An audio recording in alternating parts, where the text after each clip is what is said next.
Vendí mi auto para ahorrar para mi hogar, pero mi madre le dio todo a mi hermano porque él sí lo merecía. Hoy vienen con lágrimas a pedirme ayuda. Y solo encontraron mi silencio y una puerta cerrada. ¿Seré un blando si es que lo acepto en mi vida de nuevo? La noche que vendí mi auto, no solo estaba renunciando a un medio de transporte. Estaba soltando el último vestigio de comodidad que me quedaba, una especie de símbolo inútil de independencia que no podía mantener más. Al menos no si quería ahorrar lo suficiente para cumplir el único objetivo que me había sostenido en pie desde que me fui de la casa de mi madre, tener mi propio hogar. No una habitación alquilada, no un sofá en casa de algún conocido que me diera chance por unos días, no un departamento compartido con otros 3 adultos que no sabían lavar ni un plato, sino un maldito hogar real. Uno con un baño que no apestara a humedad y paredes donde pudiera colgar mis cosas sin miedo a que alguien más entrara a revisarlas.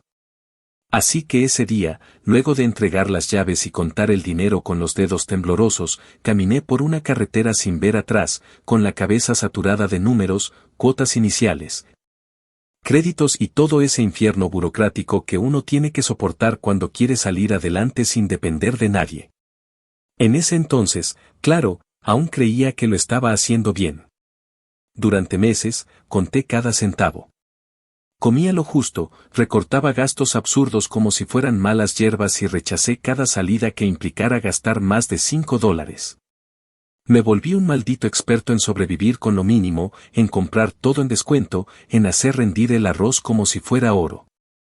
No me daba pena decir que no tenía carro, ni me avergonzaba de caminar a todos lados mientras cargaba cajas de herramientas porque, en mi cabeza, cada paso me acercaba más al día en que pudiera entregar ese maldito pago inicial para mi primera casa.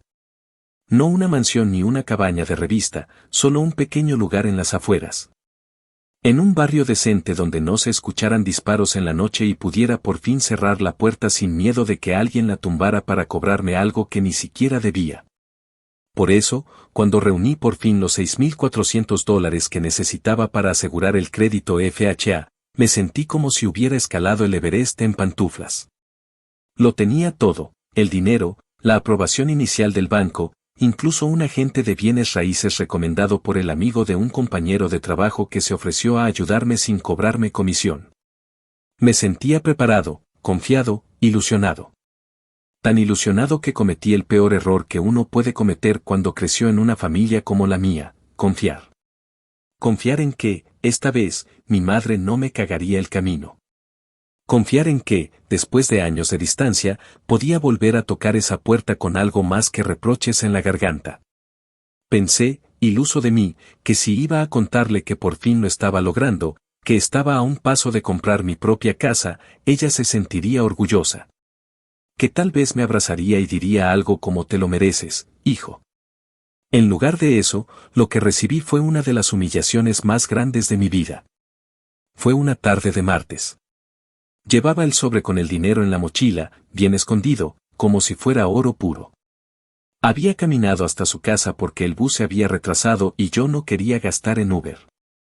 Cuando abrí la puerta, la encontré sentada en la sala, viendo uno de esos programas basura donde mujeres gritaban en círculos y se tiraban botellas de agua.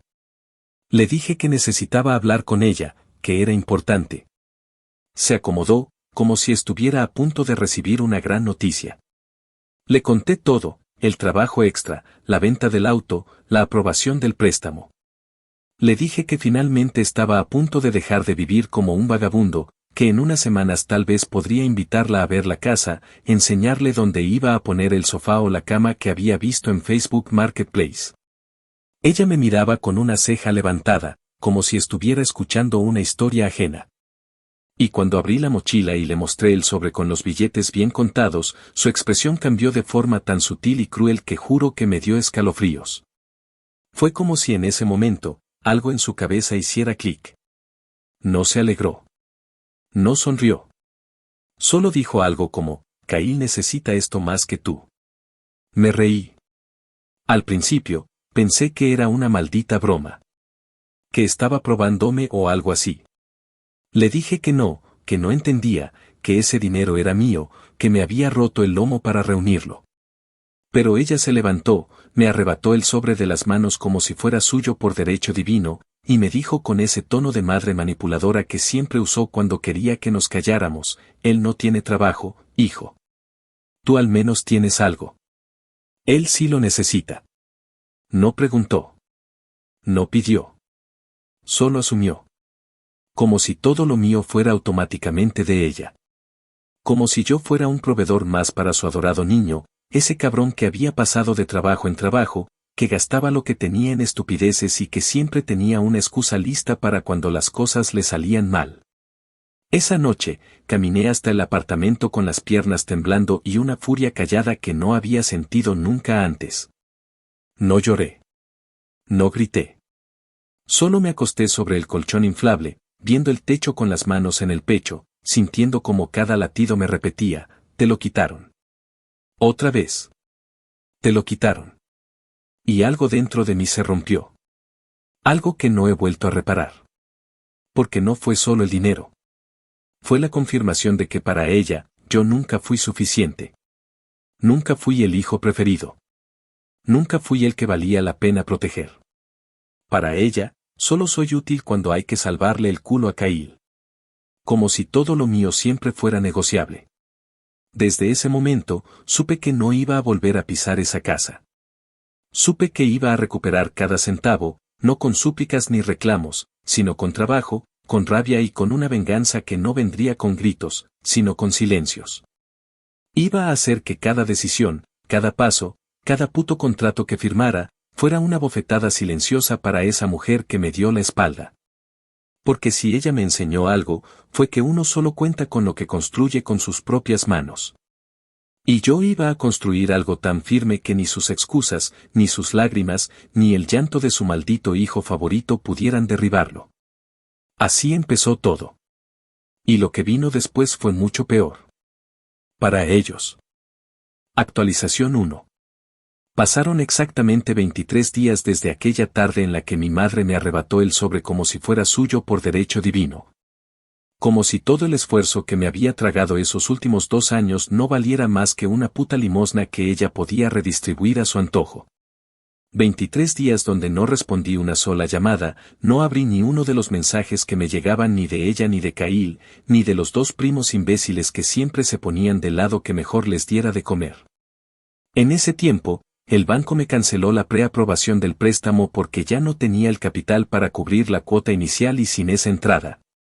Lo único que me quedaba era ver cómo la oportunidad que me había partido el alma por construir, se escurría entre los dedos como agua podrida. Sentí rabia, sí, pero más que eso, sentí una claridad que no había tenido nunca antes.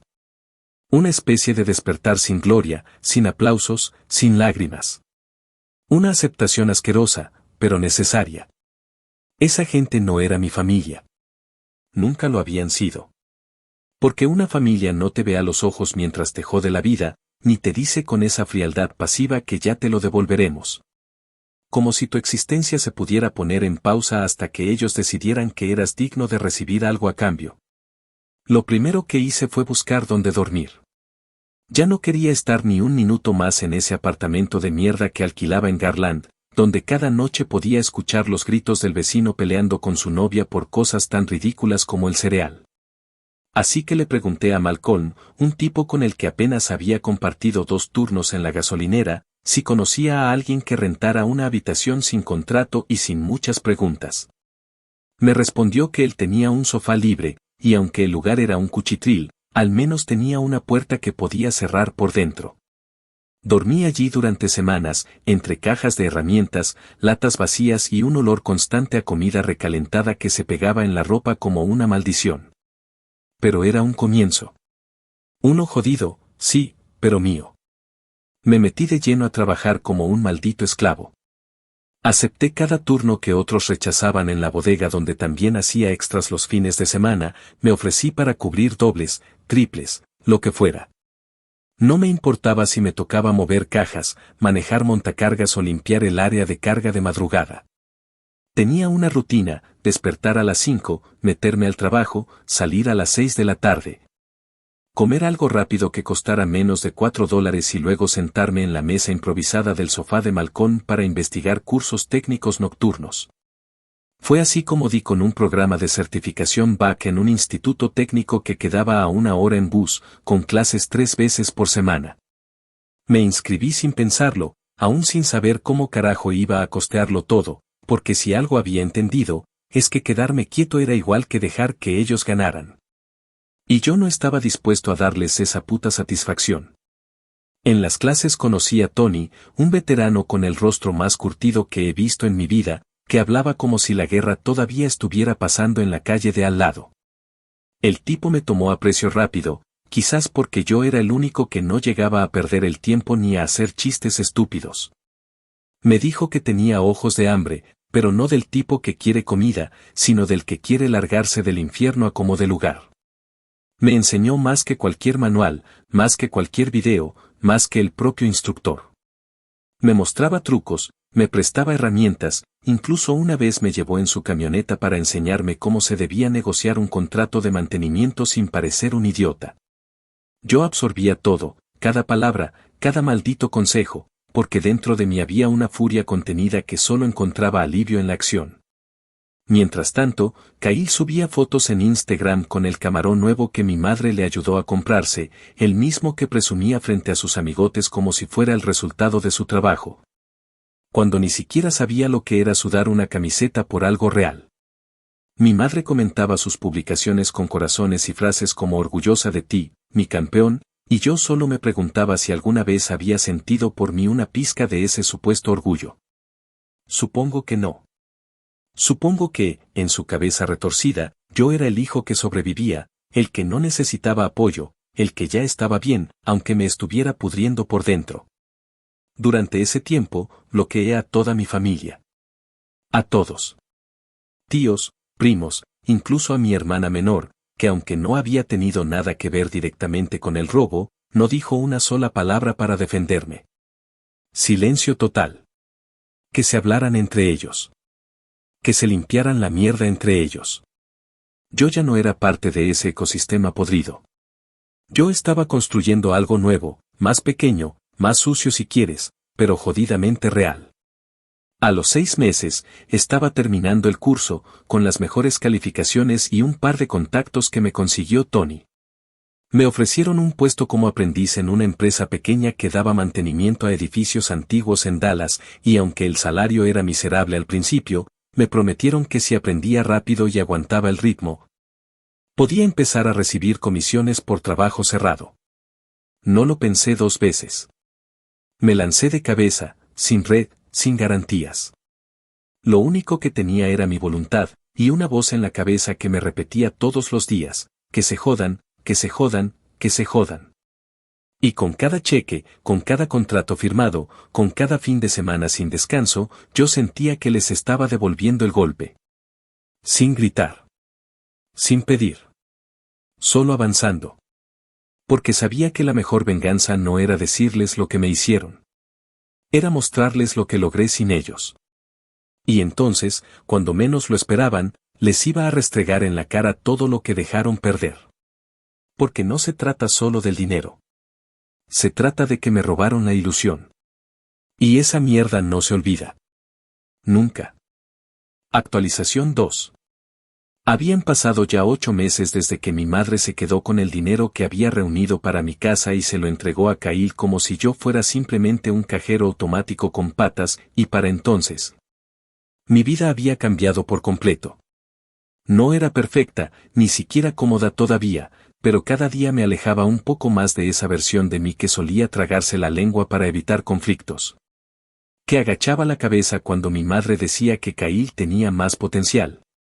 Como si ser responsable fuera un defecto y no precisamente la razón por la que ellos me veían como el salvavidas que podían exprimir cada vez que su adorado hijo metía la pata. Ya no vivía en el sofá de Malcolm porque logré mudarme a un estudio minúsculo en Dallas, en un edificio viejo que olía a madera húmeda y con vecinos que no sabían lo que era bajar el volumen, pero era mío. Nadie me gritaba si llegaba tarde, nadie me exigía nada y, más importante aún, nadie me quitaba lo que me costaba conseguir.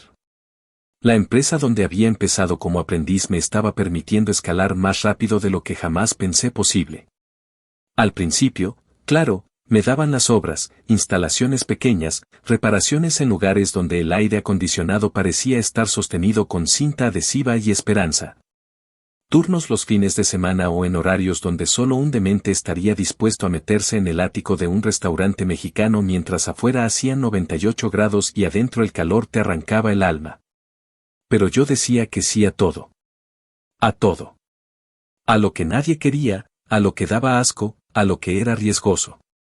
No porque me encantara sufrir, sino porque cada uno de esos trabajos venía con comisión y yo no estaba ahí para hacerme amigo de nadie.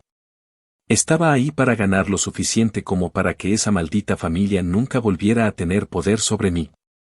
La rabia se convirtió en gasolina. Me levantaba a las 5, a veces a las 4:30, cargaba herramientas en la van blanca que la empresa me asignó con el logo pintado a medias y me perdía entre instalaciones hasta las 7 de la noche. Había días en los que el sudor me bajaba hasta las botas, en los que la espalda me gritaba que me detuviera, pero yo pensaba en esa tarde, en esa cocina. En ese momento en que mi madre me quitó el sobre con mi dinero y se lo pasó a Cail con esa sonrisa estúpida, y se me pasaba el cansancio. Porque cada gota de sudor era una piedra en la base de algo que, esta vez, no podían arrebatarme.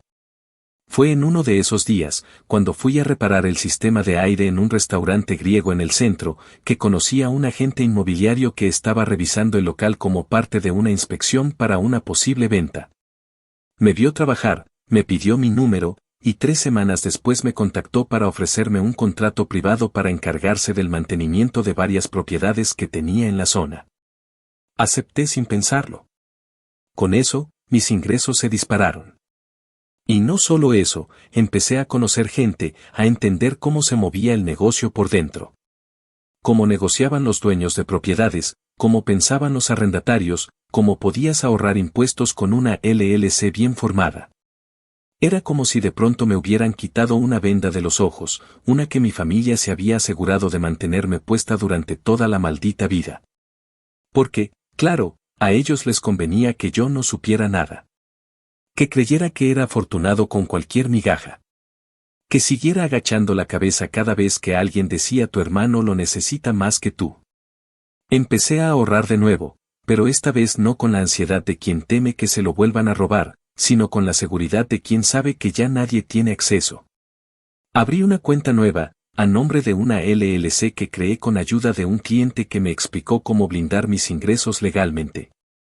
Empecé a invertir pequeñas cantidades en fondos indexados, guiado por otro técnico que llevaba años haciendo crecer su plata mientras todos creían que era solo un tipo más con uniforme sucio. Me volví paranoico con el control de cada dólar, cada factura, cada puto recibo. Ya no gastaba en tonterías, pero tampoco me mataba de hambre. Comía mejor, dormía mejor, empecé a cuidar mi salud porque entendí que lo que estaba construyendo era a largo plazo. No quería morirme antes de verlos caer. Y eso, sí, eso lo tenía claro, iba a verlos caer. No iba a rogar, no iba a llamar, no iba a gritar. Iba a hacer lo que ellos nunca esperaron de mí. Tener éxito sin deberles una mierda. Mientras tanto, mi madre seguía haciendo lo que mejor sabía, fingir que todo estaba bien. Subía fotos a Facebook con frases como orgullosa de mis hijos mientras compartía selfies donde Cail aparecía manejando su Camaro como si fuera el puto rey del mundo. Nadie hablaba de mí. Nadie preguntaba cómo estaba. Supongo que, en sus mentes retorcidas, yo ya no formaba parte de esa ecuación. Y, en cierto modo, tenían razón. Yo ya no era el mismo. El hijo obediente que se comía la lengua para no provocar a su madre había muerto esa noche en que le quitó el dinero frente a mis narices. Lo que quedaba ahora era un cabrón que ya no tenía miedo a quedarse solo. Porque descubrí que estar solo, realmente solo, era mucho menos doloroso que seguir rodeado de gente que te apuñala con excusas. Recuerdo que una noche, sentado en mi pequeño estudio, viendo los balances de mi cuenta con una cerveza barata en la mano, pensé en todo lo que había pasado en menos de un año. Había perdido mi auto, mi dinero, la posibilidad inmediata de comprar casa, pero había ganado algo más importante. Había ganado mi libertad. Nadie me decía qué hacer. Nadie tenía poder sobre mis decisiones. Y mientras me servía otra cerveza, abrí Zillow por curiosidad, solo para ver cómo andaban los precios de las casas en las afueras. Encontré un par de listados en Arlington, uno de ellos con descuento por reparación estructural. Tomé nota mental del código postal. Cerré la laptop. No era el momento todavía, pero estaba cerca. Más cerca que nunca. Y cuando llegara ese momento, juro por todo lo que he tragado que no iba a invitar a nadie. Ni una visita. Ni una maldita felicitación. Iba a abrir la puerta, colgar mis herramientas y respirar por primera vez sin sentir que todo podía derrumbarse. No porque me lo dieran. No porque me lo heredaran. Sino porque me lo gané con cada maldito paso que di mientras ellos jugaban a la familia feliz. Porque mientras ellos celebraban con mi plata, yo estaba planeando el día que no me necesitaran más, y aún así, vinieran a tocar la puerta. Porque tarde o temprano, siempre lo hacen. Y yo ya me estaba preparando para eso también. Actualización 3. Un año exacto había pasado desde que mi madre me quitó aquel sobre con los $6,400 que representaban toda mi esperanza, mi trabajo acumulado, mi sacrificio. Era irónico cómo el cuerpo recuerda las fechas incluso cuando uno cree haberlas enterrado. Me desperté ese día sin necesidad de alarma, antes incluso de que el sol entrara por la ventana de mi estudio, y supe que algo iba a pasar. Lo supe como se saben esas cosas que no tienen explicación lógica, como cuando uno presiente que alguien va a tocar la puerta aunque no haya ruido alguno. Había dormido mal. Soñé con mi padre, con una versión suya más joven, como si viniera a advertirme de algo. Y aunque yo no soy supersticioso ni creo en señales del universo, esa mañana me preparé el café con la misma ansiedad con la que uno se prepara para una tormenta. Pasadas las 11 de la mañana, mientras revisaba unos informes de mantenimiento para una propiedad nueva que el agente inmobiliario me había pedido revisar, empezaron a caer los mensajes. Primero uno de un número desconocido. Luego una llamada de un contacto que hacía más de un año no figuraba en mi teléfono, mi madre. No contesté. Apagué el celular, lo lancé al sofá y me fui a terminar el trabajo del día. Reparé un sistema de aire que parecía no haber recibido atención desde que Bush era presidente y luego pasé por el banco a depositar el cheque que había recibido por un contrato de urgencia que cubrí durante el fin de semana. No pensaba darle más vueltas. Pero en el fondo, sabía que no era una coincidencia. Que justo ese día, justo en esa fecha, aparecieran de nuevo después de más de 12 meses de silencio. Y tenía razón. Esa noche, al volver a casa, encendí el celular solo para revisar un código de acceso a una cuenta y fue ahí cuando lo escuché, un mensaje de voz, de casi 3 minutos, con la voz de mi madre temblando. Sollozando como si hubiera perdido un hijo, como si la vida le hubiera pasado por encima. Decía que necesitaba hablar conmigo, que estaba desesperada, que Kyle había tenido un accidente y que todo se estaba viniendo abajo. Que estaban perdiendo la casa, que no sabían a quién más acudir. Que me rogaba, por lo que más quiera, que no los dejara solos. Me quedé sentado en la orilla de la cama, escuchando ese mensaje una y otra vez, no por empatía, no por lástima, sino para asegurarme de no estar inventándomelo. Quería procesarlo bien. Kyle, el niño de oro, el que se paseaba en el Camaro que se compró con mi plata, había chocado el auto, estaba lleno de multas impagas. Lo habían despedido de su trabajo por presentarse borracho y la aseguradora se negaba a cubrir los daños porque no tenía la licencia al día. Por si fuera poco, mi madre había hipotecado la casa para cubrir una parte de sus deudas, convencida de que él iba a levantar cabeza, y ahora estaban al borde de la ejecución hipotecaria. Y ahí estaban. Tocando mi puerta. No literalmente, aún, pero se sentía igual. Como si esos llantos pudieran colarse por las paredes, como si intentaran derribar la paz que me había costado un año de sangre y sudor construir. No respondí. No tenía ganas de escuchar sus excusas, sus giros dramáticos, su llanto calculado. Solo me serví una cerveza, abrí mi laptop y me puse a revisar correos. Y entonces, como si el destino tuviera el mismo sentido del humor retorcido que mi madre, encontré uno que me había enviado días antes el agente con el que trabajaba. Una propiedad estaba por salir a la venta con descuento significativo, un dúplex viejo en Arlington que necesitaba arreglos estructurales pero que, con algo de trabajo y visión, podía convertirse en una mina de oro. El precio era razonable, y yo, después de todo el año de trabajo incansable, tenía los fondos. Tenía el conocimiento. Tenía los contactos. No lo pensé. Respondí el correo y le pedí que iniciara el proceso de inmediato. Le dije que lo quería. Que lo necesitaba. Y lo dije sin pensarlo dos veces porque, en el fondo, sabía que ese lugar se iba a convertir en algo más que una inversión. Iba a ser mi símbolo de reconstrucción. Iba a ser el monumento que me recordara todos los días que yo me levanté cuando ellos me dejaron tirado. Durante los días siguientes, mientras revisábamos papeleo, me llamaron otras 7 veces. Mi madre. Kyle. Un número privado. Un primo. Incluso una tía que nunca me había marcado en su vida.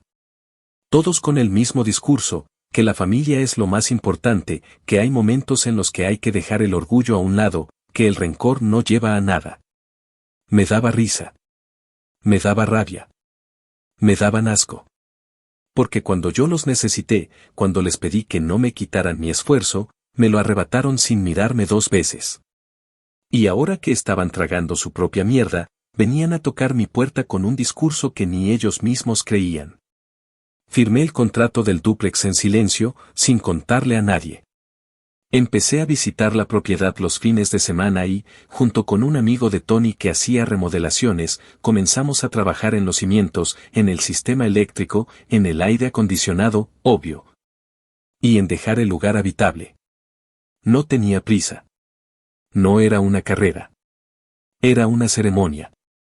Cada vez que colocaba una pieza nueva, cada vez que veía el progreso, sentía que les estaba devolviendo una bofetada. No con palabras. No con reclamos. Sino con hechos.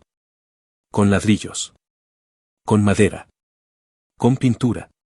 Con todo lo que ellos creían que yo nunca lograría sin su bendita ayuda. La ironía más hermosa llegó cuando supe que la casa de mi madre, esa misma donde me robó el sobre, estaba oficialmente listada para ejecución. Lo supe por el mismo agente con el que trabajaba, que me lo mencionó como quien lanza una bomba sin saberlo. Me dijo el nombre de la calle y sentí una carcajada atorada en la garganta. No lo celebré. No grité. No hice ningún escándalo. Solo lo anoté mentalmente y ese día, esa misma noche, abrí una botella de whisky que había guardado para una ocasión especial y brindé por el silencio. Porque, al final, eso era lo que más dolía. No el grito. No la pelea. No la confrontación. Lo que más duele, cuando esperas que alguien te tienda la mano, es que no diga nada. Que no te mire. Que no responda. Y ahora, por fin, estaba devolviendo ese mismo silencio. Pero el mío venía con ladrillos, con escrituras, con progreso. El mío venía con algo que ellos jamás entenderían, dignidad. Y una venganza silenciosa que sabía mejor que cualquier otra cosa. Porque no se trata de gritarles te lo dije. Se trata de que lo vean. Y lo peor para ellos es que lo estaban viendo. Sin poder hacer nada. Actualización 4. Habían pasado 3 meses desde que firmé la compra del dúplex y comencé, casi con devoción obsesiva, a transformarlo en lo que sería mi primera propiedad como dueño absoluto. No era una casa con jardín ni tenía los acabados de revista que mi madre acostumbraba compartir en Facebook cuando fingía tener una vida que nunca fue suya, pero cada centímetro de esa estructura vieja, cada clavo que volvía a colocar, cada panel de yeso que ayudaba a instalar, era un recordatorio físico de que lo que habían intentado robarme no solo lo había recuperado, sino que lo había multiplicado. Y esta vez, nadie tenía el poder de arrebatarme nada. La reforma avanzaba más rápido de lo que imaginé gracias a los contactos que fui haciendo a lo largo del año.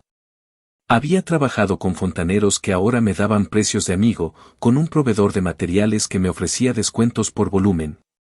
Incluso un electricista que me debía un favor me ayudó a rehacer el cableado sin cobrarme mano de obra.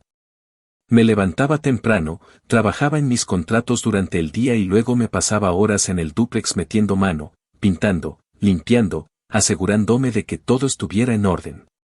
Me convertí en una especie de sombra de ese lugar. Y no me importaba. Era mi templo, mi espacio de reconstrucción, el lugar donde enterraba todo el resentimiento sin necesidad de hablarlo. Fue entonces, una tarde calurosa y pegajosa de miércoles, que la vi. Había estado todo el día en el techo con el contratista reparando una filtración, y mientras bajábamos con la ropa empapada en sudor y olor a asfalto derretido. Escuché el chirrido de un motor viejo que reconocí de inmediato, el SUV gris oscuro de mi madre. A pesar de que lo último que esperaba era verla aparecer así, sin previo aviso y a plena luz del día, no sentí ni sorpresa ni nervios. Solo una especie de calma extraña, casi desagradable, como si mi cuerpo ya supiera que esa conversación, o lo que fuera que pensara que venía a hacer, ya no tenía ningún tipo de peso. Se estacionó al frente, se bajó con sus gafas de sol baratas que no ocultaban el nerviosismo en su rostro, y caminó hacia mí como si todavía fuera su hijo obediente. Ese al que podía mirar por encima del hombro y darle órdenes como si el respeto se ganara por parentesco. La saludé con un «¿Qué estás haciendo aquí?», seco, sin acercarme, sin sonreír, sin un solo gesto que diera pie a ningún tipo de reconciliación emocional. Ella comenzó con el teatro de siempre. Dijo que venía en paz, que no quería discutir, que solo necesitaba que habláramos. Usó frases como la familia es la base de todo y el rencor no lleva a nada, como si pudiera recitar de memoria el guión de una película barata de Hallmark. Le dije que si quería algo, que lo dijera rápido, que tenía cosas que hacer, y fue entonces cuando bajó la voz, se quitó las gafas y dejó caer la máscara. Me dijo que necesitaba ayuda. Que Kyle había intentado aplicar a un programa de condonación de deuda pero que lo habían rechazado por antecedentes de fraude. Que la casa ya estaba perdida. Que ella había usado su fondo de pensión para intentar detener la ejecución hipotecaria, pero no fue suficiente. Y luego, como quien no quiere la cosa, dejó caer la bomba: tú siempre has sido el más sensato, hijo. Tú sabes que esto no es culpa de nadie.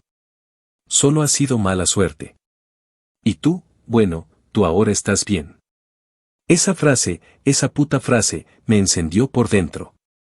Esa capacidad suya de justificar todo lo que hicieron bajo el manto de fue mala suerte, como si yo no hubiera estado en la otra cara de su suerte, como si no hubiera sido mi esfuerzo el que alimentó su puto desastre. Respiré hondo. Me quité los guantes de trabajo y me apoyé en la escalera que estaba usando hace minutos. Y ahí, con la voz más tranquila que pude sacar del pecho, le dije todo. Le dije que no me había olvidado de esa tarde, que la tenía grabada como si fuera un tatuaje infectado. Que cada vez que ella decía por el bien de la familia, lo que realmente quería decir era sacrifica lo tuyo por Kyle. Le expliqué que el lugar frente al cual estábamos parados, esa propiedad vieja que ahora estaba tomando forma, se había pagado con cada hora que pasé caminando, sudando, cargando herramientas. Reparando sistemas de aire en lugares donde nadie más quería ir. Que cada centavo que invertí allí lo hice pensando en no volver a vivir la humillación que ella me hizo sentir cuando me miró a los ojos y me arrebató el sobre sin pestañear. Le dije que si había venido esperando que abriera la puerta y dijera claro, mamá, pasa, quédate, se había equivocado de persona. Porque ese tipo ya no existía. Ella no dijo nada por unos segundos. Me miró como si no me reconociera, como si no pudiera creer que aquel hijo que ella daba por sumiso y blando fuera capaz de hablarle con ese tono, con esa dureza. Y entonces, en lugar de disculparse, de mostrar arrepentimiento, hizo lo que siempre hace, se ofendió. Me dijo que era un ingrato, que la sangre no se niega, que algún día iba a necesitar de ellos y me iba a arrepentir de cerrar las puertas a los tuyos. Me reí. No una carcajada. Una risa seca, breve. Le dije que ojalá ese día nunca llegara, pero que si llegaba, prefería pedirle ayuda a un extraño en la calle que volver a confiar en alguien como ella. Y le dije, con todas las letras, que si me volvía a buscar, si volvía a intentar arrastrarme al hoyo en el que ella y Kyle se habían metido, entonces me iba a ver obligado a demandarla por apropiación indebida. No estaba jugando. Tenía el comprobante del retiro. Sabía que podía armar el caso. Y ella lo supo. Porque por primera vez en toda mi vida, la vi tragarse sus palabras. No respondió. Solo giró, se subió al carro, y se fue. Sin mirar atrás. Me quedé parado un momento frente a la casa, con las manos sucias de polvo y yeso, el pecho cargado como si acabara de sacar una tonelada de escombros de adentro. No me sentí feliz. No fue una victoria gloriosa. Fue una liberación amarga, pero necesaria. Esa fue la última vez que intentaron acercarse, o al menos eso creí. Porque cuando crees que ya no pueden caer más bajo, siempre logran sorprenderte. Solo que para ese entonces, yo ya estaba preparado. Y no había poder en el mundo que pudiera sacudirme como antes. Porque ahora, por primera vez en mi vida, yo tenía el control. Y no lo iba a soltar por nada ni por nadie. Mucho menos por ellos. Actualización 5. Habían transcurrido 5 semanas desde la última vez que vi a mi madre, cuando apareció frente al dúplex con su falsa cara de dignidad rota y su discurso gastado sobre la familia y la mala suerte. Después de ese día, todo fue silencio. Un silencio grueso, denso, casi incómodo al principio, pero que con los días se volvió adictivo. Era como un aire limpio después de vivir años en un ambiente viciado. No había llamadas, no había mensajes, no había ningún intento por justificar lo injustificable. Y mientras ellos se deshacían en su propio desastre, yo estaba ocupado terminando la reforma del segundo piso, instalando los últimos accesorios, colgando la lámpara que encontré en una venta de garaje por $30. Y que con un poco de pulido, quedó como sacada de catálogo. Mi enfoque era absoluto. Ya no había espacio mental para ellos, ni para el dolor viejo, ni para las preguntas de por qué carajos me hicieron eso. Solo había una dirección, adelante. A mediados de ese mes, justo cuando estaba a punto de firmar el primer contrato de alquiler del piso superior, recibí una notificación por correo certificada. Era un documento que informaba oficialmente la ejecución hipotecaria de la casa de mi madre. La fecha de desalojo estaba fijada para dentro de 15 días. Me quedé leyendo ese papel varias veces, no porque no entendiera lo que decía, sino porque quería saborearlo. Era un pedazo de justicia impresa en tinta barata. Una casa que fue hipotecada para salvar a un idiota que jamás trabajó un solo día de forma decente. Ahora iba a ser rematada por el banco porque se tragaron hasta el último centavo creyendo que el mundo estaba obligado a rescatarlos. Lo guardé sin decir nada. No llamé a nadie. No lo publiqué. No lo comenté con mis amigos. Simplemente lo doblé y lo metí en el cajón donde guardaba los papeles de la casa que yo sí había logrado comprar, como una ironía silenciosa. Porque si algo aprendí, es que a veces el castigo más jodido es no hacer nada. Dejar que se hundan solos. Y esa noche, dormí mejor que nunca. La noche que tocaron mi puerta fue una de esas donde el cielo texano se parte en dos con truenos y la lluvia parece que va a arrancarte el techo. Estaba revisando facturas y bebiendo café porque había tenido un día largo arreglando una fuga que apareció en el baño del primer piso, cuando escuché los golpes. No fue un toque suave.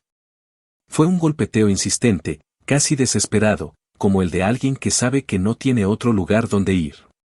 Me acerqué a la puerta con calma, sin prisa, sin miedo, y miré por la mirilla. Ahí estaban. Mi madre, empapada hasta los huesos, con el pelo pegado al rostro y la ropa aferrada al cuerpo como un trapo viejo. A su lado, Cail, con una mochila en la espalda, sin siquiera atreverse a levantar la mirada. Era una imagen tan patética que por un momento pensé que se trataba de una alucinación.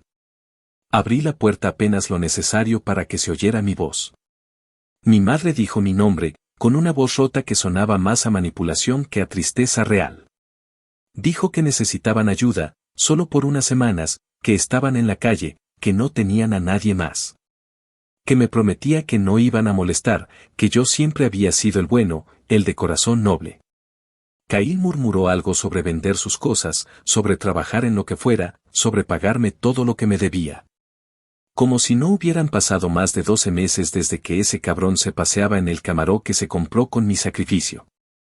Me quedé en silencio. No porque no supiera qué decir, sino porque no quería que ni una sola palabra mía se mezclara con su miseria. Porque entendí, justo en ese momento, que ya no había nada que ellos pudieran ofrecerme. Nada que yo necesitara de vuelta. No necesitaba disculpas. No necesitaba dinero. No necesitaba explicaciones. No necesitaba sentirme mejor persona abriéndoles la puerta.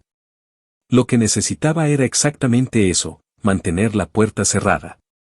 Así que respiré hondo, apreté el borde de la madera con una mano, y dije lo único que hacía falta, no esta vez. Luego, sin drama, sin escándalo, sin discursos, cerré.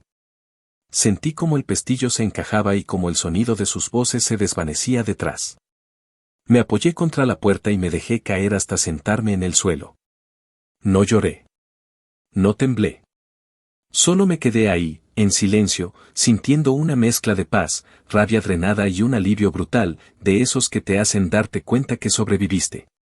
Que saliste del incendio sin deberle nada a nadie. Al día siguiente, los vecinos me contaron que una patrulla los había visto caminando hacia la estación de autobuses, que parecían no saber a dónde ir. Y aunque una parte de mí debería haber sentido culpa, o al menos compasión, no sentí nada. No por crueldad, sino porque después de todo lo que me hicieron, yo ya no era responsable de sus desgracias. Ellos eligieron cavar su propio hoyo. Y ahora que estaban dentro, no podían pretender que yo saltara para salvarlos. Esa noche, dormí tranquilo. No porque fuera fácil. No porque fuera justo. Sino porque, por primera vez en toda mi vida, no me traicioné a mí mismo. Y eso, después de todo lo que habían hecho, era la única victoria que realmente importaba. Actualización final. 3 meses después de aquella noche en la que cerré la puerta sin titubear, sin mirar atrás, sin una sola palabra de consuelo ni un gesto de arrepentimiento, mi vida había adquirido una calma que me resultaba casi incómoda. Una especie de paz pesada, de esas que se sienten como si uno llevara demasiados años en guerra y de repente le dijeran que puede bajar las armas. El dúplex estaba terminado, completamente funcional, alquilado el segundo piso a una pareja de recién casados que, sin saberlo, me recordaban a la versión ingenua que fui alguna vez, entusiastas, confiados. Creyendo que el mundo les debía algo bonito por el simple hecho de haber sobrevivido. Yo ya no creía en eso. Ahora sabía que el mundo no te da nada, y que cada centímetro de tranquilidad se tiene que arrancar a mordiscos. Las rentas me empezaban a generar un flujo mensual que superaba lo que ganaba en mis primeros años trabajando como burro en la gasolinera. Seguía con el trabajo de mantenimiento, pero ya podía ser selectivo. Rechazaba clientes que antes habría aceptado sin pensar 2 veces. Empezaba a pensar en un segundo inmueble. Me reunía con otros pequeños propietarios en cafeterías que jamás habría pisado antes, hablando de tasas, reformas, zonas que empezaban a gentrificarse. No era millonario, ni cerca, pero cada vez que veía mi nombre en las escrituras, sentía que estaba más lejos de ser aquel pobre imbécil que alguna vez se humilló frente a su madre creyendo que merecía respeto por ser su hijo. El respeto, había aprendido, no se mendiga. Se construye. Fue un viernes por la tarde, cuando el calor comenzaba a ceder y el cielo tomaba ese color anaranjado con sabor a nostalgia, que abrí el buzón y encontré algo inesperado. No era una factura ni publicidad, tampoco una citación ni un folleto político. Era un sobre blanco, sin remitente, con mi nombre escrito a mano. La letra, apenas reconocible, pero con esa inclinación tosca que había visto toda mi vida en las notas que mi madre pegaba en la nevera cuando quería hacerme sentir como si siempre estuviera en deuda con ella. No lo abrí de inmediato.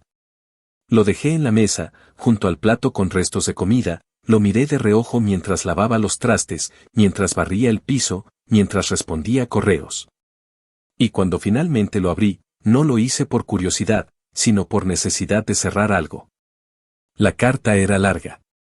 Escrita con esfuerzo, con palabras que intentaban sonar sinceras pero que no podían evitar esa carga de manipulación emocional que había caracterizado toda su existencia. Hablaba de recuerdos, de navidades donde no había regalos pero sí galletas hechas en casa, de cuando me ayudó a estudiar para los exámenes de historia en 6º grado. De cuando me ponía hielo en la frente cuando me daba fiebre. Me nombraba momentos que, si soy honesto, sí existieron, pero que ahora estaban contaminados con todo lo que vino después. Intentaba revivir una versión de nosotros que tal vez fue real, pero que ya no tenía ningún valor frente a la realidad que se impuso cuando me convirtió en el respaldo de emergencia de su hijo favorito. Nunca usaba la palabra perdón. En su lugar decía cosas como me equivoqué o las cosas se nos fueron de las manos, como si todo lo que sucedió hubiera sido un desliz, un accidente, una tormenta repentina que ninguno pudo controlar. Y al final, dejaba una frase que me pareció tan cínica que por poco me hace reír: siempre tendrás un lugar en mi corazón. Ojalá algún día, tú también nos des un espacio en el tuyo. Guardé la carta. No la rompí. No la quemé. No la respondí. Simplemente la doblé con cuidado y la metí en el mismo cajón donde estaban los papeles de la casa, junto a las escrituras, los documentos de la LLC y el contrato de alquiler que había firmado con la pareja del segundo piso. No porque me importara conservarla, sino porque quería tenerla ahí, como recordatorio físico de lo que no quiero volver a permitir en mi vida. Era una reliquia del dolor, una prueba de que no todo se puede borrar con palabras bonitas escritas a mano. Y aunque a veces me cuestiono si el silencio que les di es una forma de castigo o una forma de defensa, cada vez que abro ese cajón y veo todo lo que construí desde cero, sin ayuda, sin favores, sin pedirle permiso a nadie, me reafirmo en mi decisión. ¿Seré un blando si algún día los dejo volver? Tal vez. Tal vez sí. Pero si hay algo que tengo claro, es que si lo hiciera, no sería por ellos. Sería por mí. Por mi necesidad de cerrar el capítulo, no de reabrirlo. Porque la gente que se quema, aprende a respetar el fuego. Y ellos, mi madre y mi hermano, decidieron prender la cerilla la noche en que me robaron sin culpa y me dejaron a la intemperie como si no importara. Y ahora, aunque vengan con lágrimas, con cartas, con historias de tiempos mejores, la puerta sigue cerrada. No porque yo sea cruel. No porque no los haya querido. Sino porque, por primera vez en mi vida, entendí que la lealtad empieza con uno mismo. Y yo ya no tengo espacio para quienes no supieron respetar ni eso. Así que si algún día vuelven a tocar, ya no me encontrarán esperando con el alma rota ni con el corazón abierto. Me encontrarán como la primera vez, en silencio, sin odio, pero con la puerta cerrada. Porque ya entendí que no tengo que explicarme. No tengo que justificar nada. Porque sobreviví. Porque me levanté. Porque construí. Porque me rompí el lomo mientras ellos brindaban con mi esfuerzo. Y porque ahora, por fin, mi respuesta a todo eso se reduce a una sola palabra: no, y carajo, nunca se sintió tan jodidamente bien.